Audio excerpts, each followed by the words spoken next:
안녕하세요. H채널의 한창훈입니다. 반갑습니다. 2019년 1월 3일 비트코인입니다. 암호화폐 시황방송 2부를 시작하겠습니다. 먼저 댓글로 여러분들 의견과 좋은 의견, 질문, 정보 공유해주신 분들에게 다시 한번 감사 말씀을 드리고요. 좀 시간이 늦어진 관계로 빨리 좀 진행을 해볼게요.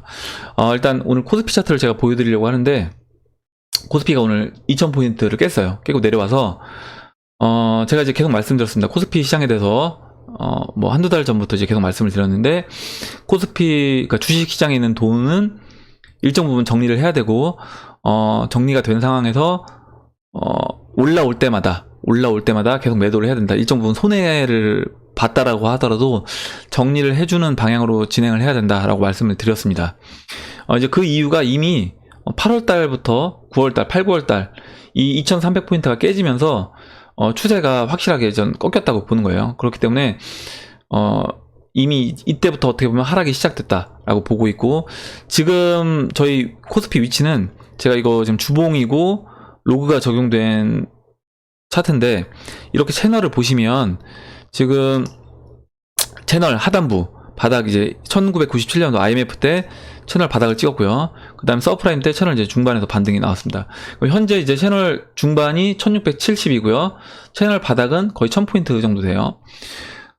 그렇다라고 하면 지금 우리가 일단 기본적으로 1670 그리고 1000포인트까지도 열어놓고 봐야 된다라는 겁니다. 제가 계속 말씀드리지만 이번에 이제 올 위기는 1929년 그리고 2019년 거의 90년 만에 한 사이클이 돌아서 다시 올 위기이기 때문에 우리가 1000포인트까지 열어놓고 시장을 봐야 된다라고 이제 말씀을 드리고 있어요. 그리고 오늘 그럼 2000포인트가 왜 깨졌느냐?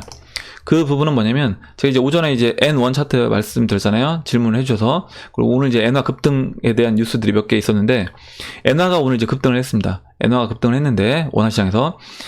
보시면 엔화는 이제 안전자산이에요. 그리고 달러보다 오히려 더 안전자산으로 엔화가 위기 상황이 올 때마다 엔화는 달러 시장에서도 이제 급등을 하고, 원화 시장에서도 급등을 해요. 근데 보시면, 이렇게 97년도 IMF가 오기 전에 엔화가 이렇게 급등을 했습니다. 그리고, 2008년도 서프라임 오기 전에 2007년부터 이미 엔화는 급등을 했어요. 그러면 지금 엔화가 이 삼각 수렴, 이 고점과 고점을 잇는 이 삼각 수렴을 오늘 돌파를 했기 때문에, 이 저점과 저점을 잇는 이 삼각 수렴이요. 이 삼각 수렴을 돌파했기 때문에 이제는 좀 조심을 해야 되는 상황이 됐고, 여기서 보시면 그럼 2015년에도 이제 돌파가 됐었잖아요. 근데 이때랑은 상황이 다른 거예요. 왜냐면 이때는 채권, 미국 그 10년물 채권이 추세가 안 꺾였었고, 지금 이제 10년물 채권이 2017년에 꺾였기 때문에 지금 이제 돌파된 거는 의미가 좀 다르다. 더 이제 위험한 상황으로 확실하게 이제 위험 신호가 왔다라고 봐야 되는 겁니다. 여기서 보시면 이렇게 급등을 해요. 몇 개월 안에. 2017년도도 1년 안에 이제 급등을 한 거고요. 이때 이제 97년도도 보시면 97년도 3월달에 돌파가 되고, 거의 이제 10월달 하반기, 그러니까 거의 6개월, 7개월 뭐 이 정도, 7개월 정도 만에 바로 이제 위기가 온 겁니다. 그렇기 때문에 그럼 지금 이렇게 돌파가 됐다라는 건 앞으로 우리가 짧게는 6개월에서 길게는 1년 안에 이 어떤 위험이, 경제 위기 상황이 올 수 있다라고 우리가 생각을 해야 된다는 겁니다. 그리고 야, 이거 뭐하러 우리한테, 암호화폐 하는 사람한테 이거 뭐하러 보여주냐? 제가 항상 말씀드리지만 결과적으로 큰 돈들이 어떻게 움직이느냐가 중요하고, 큰 돈에서 사실 일부만 빠져나온다고 하더라도 암호화폐 시장 볼륨이 워낙 작잖아요. 볼륨이 워낙 작기 때문에 그 돈들이 암호화폐 시장으로 들어오게 되면 암호화폐 시장은 큰 상승을 할 수 있고, 암호화폐 시장 자체가 지금 일단 채널 하단부에 있기 때문에 충분히 이런 뭐 코스피 시장이라든가 아니면 미국 뭐 주식 시장이라든가 부동산 시장이라든가 이런 뭐 원화 시장에 있는 돈들이 이런 암호화폐 시장으로 들어올 수 있기 때문에 우리가 관심 있게 이 부분을 이제 봐야 된다라고 이제 보고 있습니다. 이렇게 이제 설명을 드리고 코스피 차트는 넘어갈게요. 그리고 이제 오늘 오전에 제가 이제 중국 관련돼서 그 사뮤엘님이 글을, 좋은 글을 써주셔서 그리고 그 부분에 대해서 같이 좀 한번 볼 필요가 있을 것 같아서 제가 한번 읽어보겠습니다. 그 얼마 전에 제가 그 어떤 그 성균관대 교수님이었나요? 그 중국이 패권을 차지할 것이다, 그런 책을 쓰셨어요. 그래서 그 책을 보고 이제 제가 이제 그 부분에 대해서 저는 그렇게 보지 않는다 라고 이제 말씀을 드렸습니다. 왜 그러냐면 결국에 이 금융 쪽, 그러니까 돈을 가지고 좌지우지할 수 있는, 돈을 가지고 컨트롤할 수 있는 이 세력이 누구냐가 전 가장 중요하다고 봐요. 그렇기 때문에 그렇지 않을 거라고 이제 얘기를 드렸고, 그 부분에 대해서 일단 또 사미엘님도 하나 이제 또 어떤 정보를 주셔서 제가 같이 공유 차원에서 한번 읽어볼게요. 일단 중국에 관한 기사고요. 이 기사를 보면 이 기사가 지금 중국의 이제 고령화 관련된 기사입니다.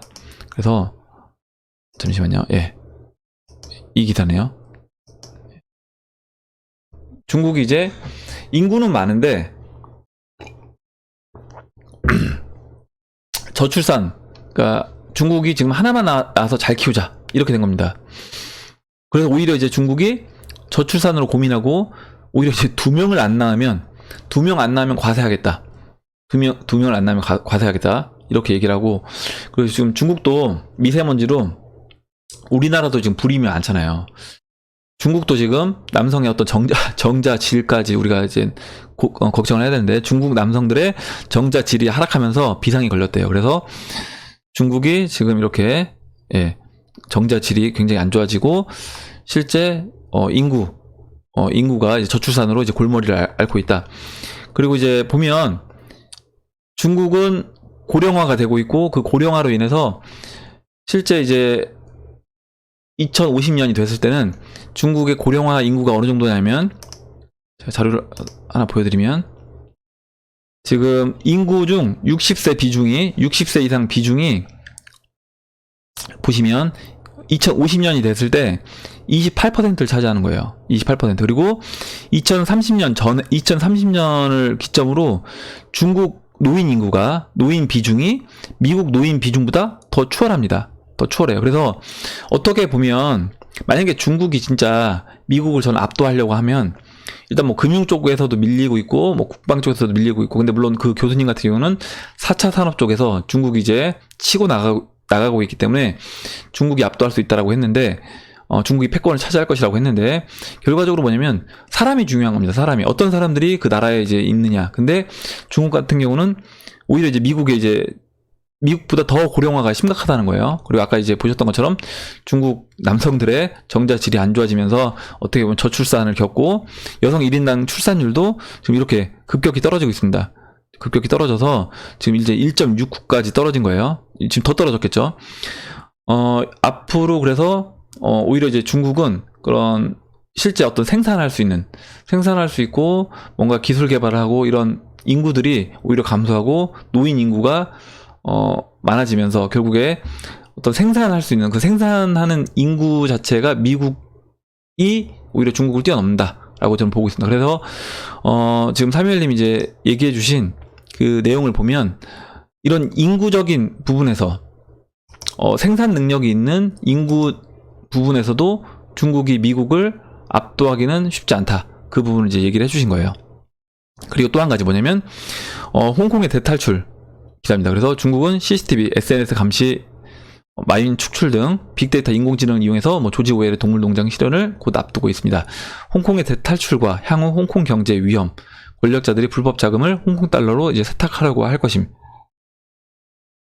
미국 달러의 교환이 현실적으로 힘들기 때문에 홍콩 달러로 이제 세탁하려고 할 것이며, 그로 인한 홍콩 달러의 이제 증가, 가치 급변 등등 여러 가지 현상이 발생되고 있고, 제가 그래서 보니까 그 미래 보고서에 아까 이제 자료에서도 보여드렸지만 2050년이 되면 중국은 오히려 현재 인구보다 5천만 명이 감소하고, 거기 플러스 고령화 인구가 28% 전체 인구에서요.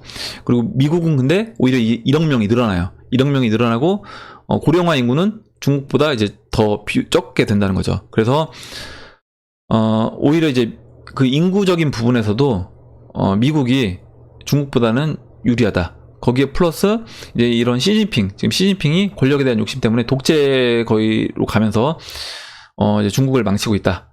중국이 세계 패권을 차지하기는 그래서 저는 이제 힘들다고 보는 거예요. 사멜님도 이제 같은 의견으로 이제 써주셨고, 그 부분에 대해서 이제 좋은 자료를 공유를 해주셔서 제가 한번 같이 이제 읽어봤습니다. 예, 이렇게 보고 넘어갈게요. 그럼 이제 비트코인 차트를 보도록 하겠습니다. 잠시만요. 예, 비트코인 차트를 볼게요. 비트코인이 보시면 비트코인 4시간 봉인데요. 어제 이렇게 돌파를 해주고 또 이렇게 쉬어주고 있습니다. 그러니까 삼각 수렴을 돌파를 했어요. 돌파를 해서 일단 제가 생각했던 그림은 이렇게 오른쪽 팔을 만들기 위해서 4,400달러까지는 이렇게 곧장 이렇게 치고 올라가 주길 바랬는데 그러지 않고 올라가 준 다음에 또 옆으로 누우면서 이제 쉬고 있습니다. 쉬고 있는데 이제 이렇게 된 상황에서 앞으로는 어떻게 흘러갈 거냐 라고 보면 일단은 보시면 이제 4시간 봉에서요 15이평선 그리고 52평선 그 다음에 이제 122평선 그 다음에 202평선 이제 모든 이동 평균선이 정비열이 됐습니다. 정비열이 됐기 때문에 오히려 저는 이 정비열된 상태에서 올라갈 수 있는 여건이 마련됐다라고 보고 있어요. 그래서 물론 어제 이제 바로 치고 올라가 줬으면 좋았겠지만 지금 저는 이제 아직까지도 올라갈 확률이 좀 더 높다고 보고 있습니다. 지금 이렇게 한번 눌러주면서 또 이제 하락 얘기하시는 분들이 꽤 있더라고요. 하락 얘기하시는 분들이 꽤 있는데 저는 이제 비트코인은 오른쪽 팔을 만들러 갈 것이다 라고 보고 있습니다. 예, 그래서 비트코인 차트는 어제랑 크게 변동 사항은 없어요. 돌파된 후에 그냥 옆으로 계속 누워있기 때문에 크게 달라진 점은 없지만 일단 이동평균선이 모두 정비열이 됐고 이 장기 이동평균선이 지금 특히 121평선이 가파르게 올라오고 있어서 저는 이제 비트코인이 지금 이제 15이평선이 올라오면서 바로 이제 상승할 수 있는 그런 여건이 마련됐다라고 보고 있습니다. 자고 일어났을 때 이제 상승으로 이제 돼 있으면 좋겠네요. 그리고 이제 이더리움을 볼게요. 이더리움은 일단 일봉상 보시면 일단 마감을 제가 일봉이 0.0375 종가상 위에서 마감을 해주면 일단 이더리움은 상승으로 BTC 마켓에서 상승으로 갈 수 있다라고 했는데 일단 마감 자체를 이 0.0375 위에서 마감을 했어요. 그래서 이더리움은 앞으로 좀 긍정적으로 움직일 수 있다라고 보고 있습니다. 보고 있고 여기서 좀 더 확실하게 이제 움직이려면 지금 이제 200일 이동평균선 내려오고 있잖아요. 200일 이동평균선이 내려오고 있고 제가 지금 보시면 이 추세선 빨간색으로 체크해드리는 이 추세선이 지금 200일 이동평균선과 맞닿아 있어요. 보시면 이렇게 맞닿아 있습니다. 그래서 이 추세선 위치가 0.042예요. 0.042. 그래서 0.042를 돌파해주고 안착해준다라고 하면 이더리움은 진짜 그 2017년도 1월부터 5월 달 그 흐름처럼 진행이 될 수 있는 거고요. 그렇지 않다라고 하면 이 지금 200일 이동평균선이 내려오고 있기 때문에 아마 이제 여기에서 좀 시간을 좀 더 그러니까 0.0375하고 0.042 이 사이에서 이더리움은 좀 시간을 보낼 수 있다라고 보고 있습니다. 그리고 다음으로 이제 모네로를 한번 설명을 드리려고 하는데요.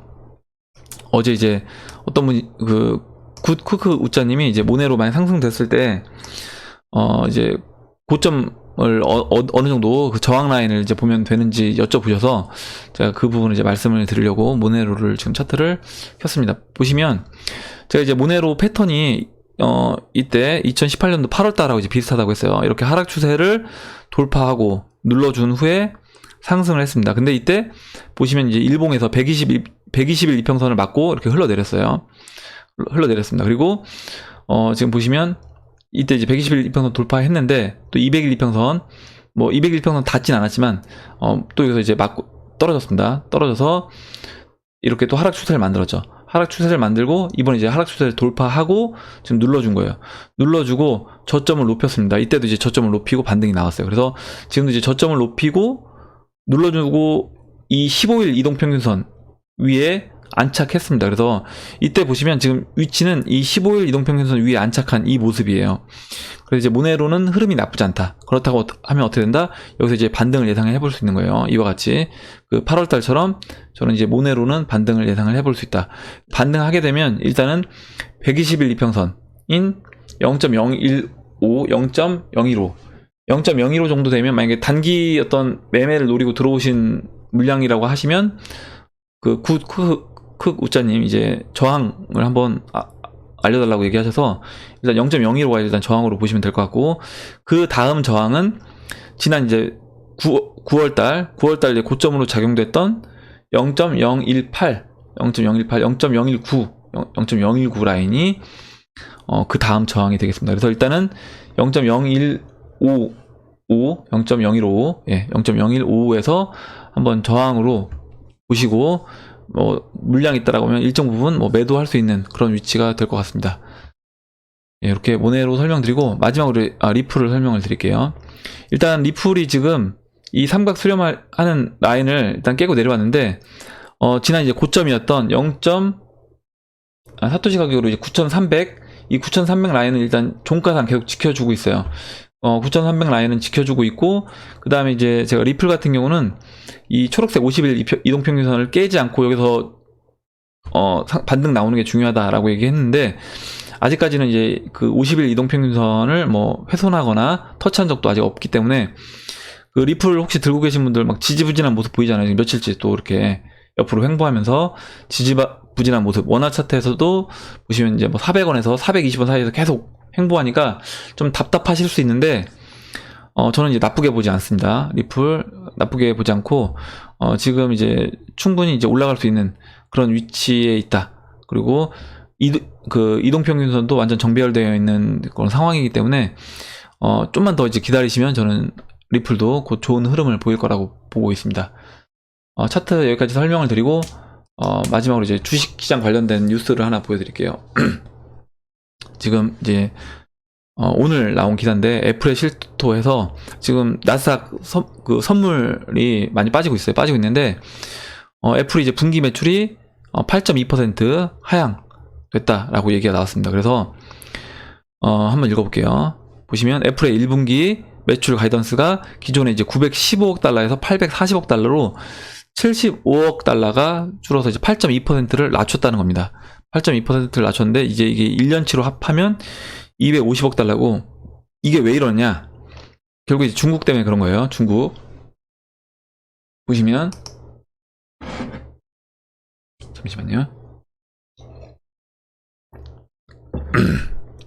지금 중국에서, 그 애플 아이폰이 1년에 한 2억 대가 팔린대요. 2억 대가 팔리는데, 그 중에서 이제 중국 소비량이 한 5천만 대, 4분의 1 정도 된다라고 합니다. 근데 중국에서 이제 아이폰 소비가 줄어들면서 지금 이제 애플 이 실적 전망치가 안 좋게 나오는 거예요.